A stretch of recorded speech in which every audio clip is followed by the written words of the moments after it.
Ok.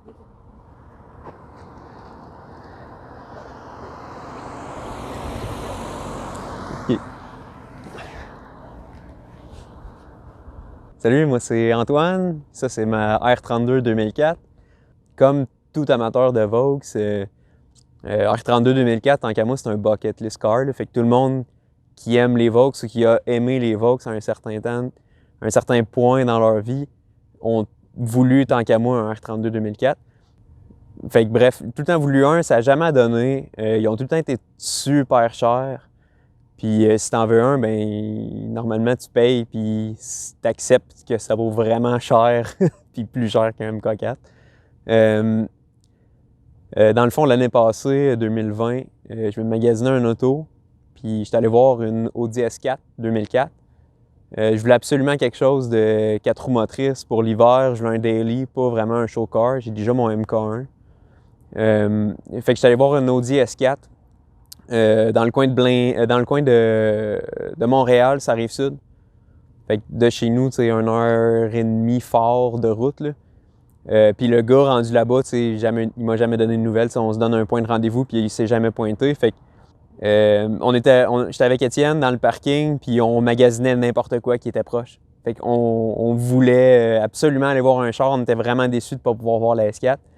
Fait que finalement, crime, on trouve un beau R32 bleu, 19 000. Il était comme à 15 minutes de où ce qu'on était. Fait qu'on appelle le gars répond. On s'en va le voir. Fait que c'est ça. Fait que ça m'a comme remis dans le mood de racheter un R32, même si c'était plus haut que ce que je voulais payer. Pour référence, la S4 était 10 000. Fait que je voulais payer autour de 10 000. Fait que finalement, je regarde le char. Ça n'a pas donné, là. Fait que j'ai pas acheté lui finalement. Mais ça m'a ressemé l'idée de racheter un R32 2004. Fait qu'on retourne à la maison, on retourne chez nous, là, on pense à ça. Là, finalement, je vois ce qui est jugé, je vois lui, mais il était à Halifax. C'est 1100 km aller de chez nous. Fait que, puis on est pendant le COVID. Fait que changement de province, tout ça, c'est vraiment difficile. Faut un droit de passage. Puis après ça, revenir quand tu étais à l'extérieur de la province, mais c'est 2 semaines de quarantaine. Fait que tu sais, aller chercher un char en dehors de la province, faut vraiment que le deal soit bon, surtout en temps de COVID.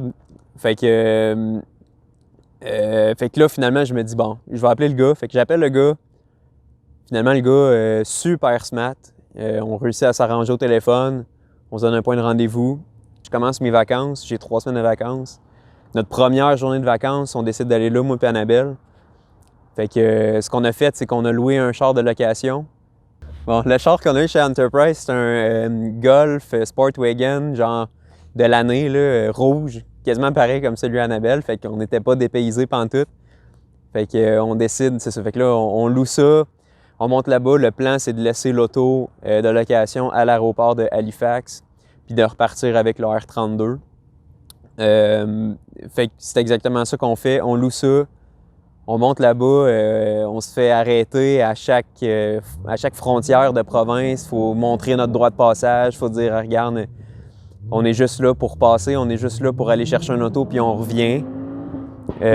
Parce que sans ça, tu n'as pas le droit juste d'aller là en tourisme, mettons. Là. Fait que c'est compliqué pour ça tout le temps. Ouais. Puis c'est ça. Puis en montant aussi, on pogne du gros brouillard. Là, genre en plein milieu de la nuit, il fait noir. Il est 1h, 2h du matin. Gros brouillard. On ne va même pas à 6 pieds en avant. Puis à ce moment-là, on décide de s'arrêter. On a dormi dans un truck stop parce qu'on n'avait pas le droit de louer l'hôtel. On n'avait pas le droit d'aller au resto rentrer. C'était seulement du drive-in, service au volant. Puis tanker la même affaire, il fallait payer à la pompe. Idéalement, il ne faut pas rentrer dans le dépanneur, sauf si, exemple, tu as besoin d'aller aux toilettes, tout ça. Fait que c'était vraiment genre un aller, puis on va chercher le char, puis on revient. Après ça, c'est ça. Fait qu'on arrive là-bas, finalement, le char il est exactement comme ce que le gars m'avait dit. Fait que je suis bien satisfait. Fait qu'on paye le gars super smart, il me donne le title, tout ça. On repart avec le char, on va dropper le char de location à l'aéroport, on repart avec le char, ça a super bien été. On n'a pas dormi du chemin du retour au complet. On se l'est tapé one shot. Puis, fait que c'est ça, finalement, c'est comme ça que j'ai eu mon R32 2004. Bien content d'avoir pu l'acheter. Puis quand tu achètes un char qui vient d'une autre province, tu peux pas juste aller à SAC puis le plaquer. Ça te prend une inspection. Puis passer une inspection sur un 2004, c'est pas tout le temps évident. Il y a un headers dessus, puis il est straight pipe. Il n'y a pas de catalyseur, pas de résonateur, il y a juste un muffler. Fait que ça passe pas. Il a fallu que je rajoute un catalyseur dessus. Quand je l'ai acheté aussi, il y avait une suspension à air dessus. Je l'ai encore et juste pas installé dessus présentement. C'est des coilover Bilstein. Donc ouais, c'est ça. Fait que juste passer l'inspection, ça a pris comme 3 jours de travail pour être capable de passer l'inspection avec l'auto puis le plaquer. Fait que c'est pas mal ça. L'auto est pas nécessairement parfaite. Il y a des petits défauts là, comme tout bon MK4, comme tout bon R32. Les 2 bancs en avant, j'aimerais ça les refaire. Le devant, la peinture, je veux faire le bumper, les 2 ailes, puis le hood. Je veux remettre les Aristo, probablement la couleur d'origine.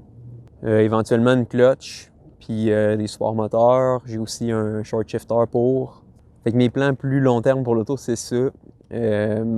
Présentement, je mets tout mon temps puis mon argent sur mon MK1. Je veux vraiment le finir. Cette année, c'est la bonne. Je dis tout le temps ça depuis 3 ans, 3-4 ans, mais d'après moi, cette année, c'est vrai. Fait que je mets tout mon temps, mon argent sur le MK1. L'AR32, je vais probablement faire une build series sur YouTube avec. Fait que peinture, le setup un peu plus mécanique, clutch, tout ça, les chaînes. En tout cas, on va voir, mais je garde ça plus pour cet hiver, si ça donne. Puis c'est pas mal ça, sinon c'est mon daily, puis je l'aime vraiment, je regrette pas pantoute de l'avoir acheté, puis je suis vraiment content. Si vous avez regardé la vidéo jusqu'ici, ben merci. Puis si vous avez aimé ça, puis vous aimez la petite série Underbuild, vous pouvez cliquer sur le subscribe, ça me ferait bien plaisir, ou s'abonner. Fait que merci d'avoir regardé, puis on se voit la prochaine fois.